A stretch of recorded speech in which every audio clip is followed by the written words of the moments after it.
Hi and welcome to E-ZTutoring. Today we're going to cover domain and range on exponential functions. Now, if you guys did see my previous video, I did go over how to graph exponential functions. And today we're simply going to cover how to see the domain and range from that graph. So suppose we have here y equals 3 times 4 to the x. The graphing portion, I'm going to run through it because I'm going to assume you guys already know how to do it. So just quickly, we make an XY table here. We plug in some values and we get 3/16, -1, we get 3/4, 0, we get 3, 1, we get 12, and 2, we get 48. So if we go ahead and graph this,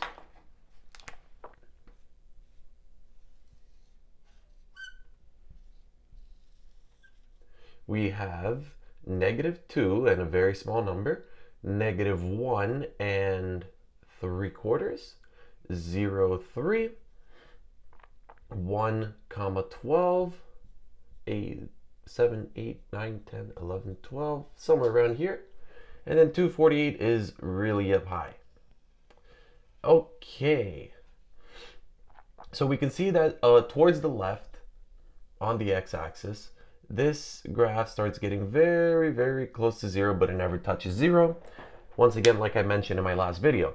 So now we need to find the domain and range. Well, for the domain we know is talking about all the values of x. So we are looking only at the x-axis and we are seeing what numbers are we allowed to have for x.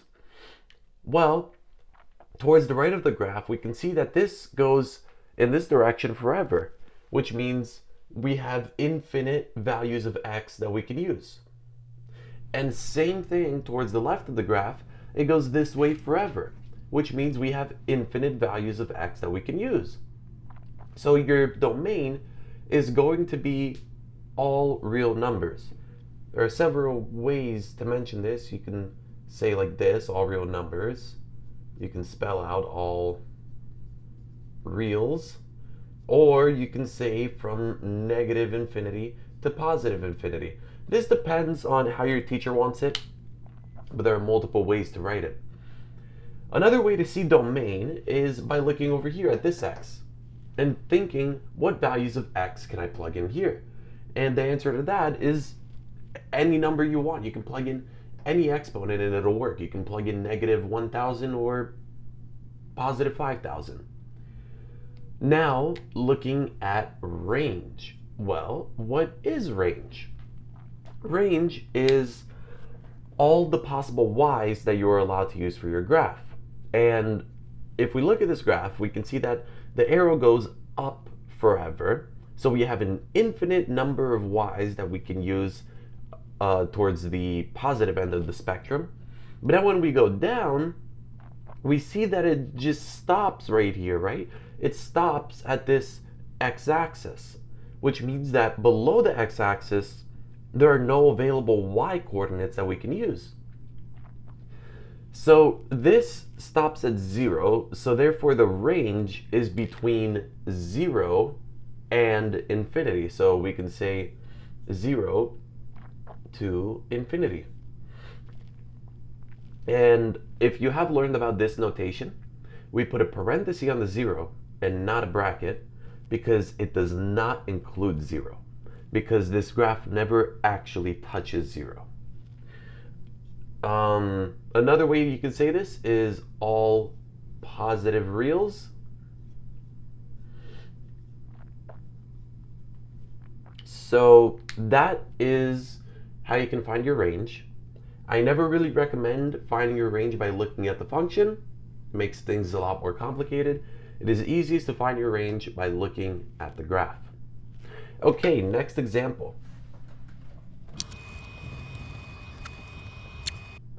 Okay, so for our next example, we have y equals 2 times 1/3 to the x plus 1. This is going to be just a little bit different, but the same concept overall. So once again, the graphing portion, I'm not going to go too much into detail about this. So if we plug in a -2, we get a 19. We plug in a -1, we get 7. Plug in a 0, we get 3. Plug in 1, we get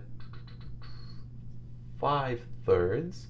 And we plug in a 2, and we get 11/9.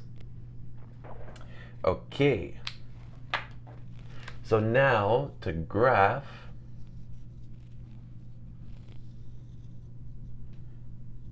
let's see, we have -2, 19, which is really high up. -1, 7, 1, 2, 3, 4, 5, 6, 7.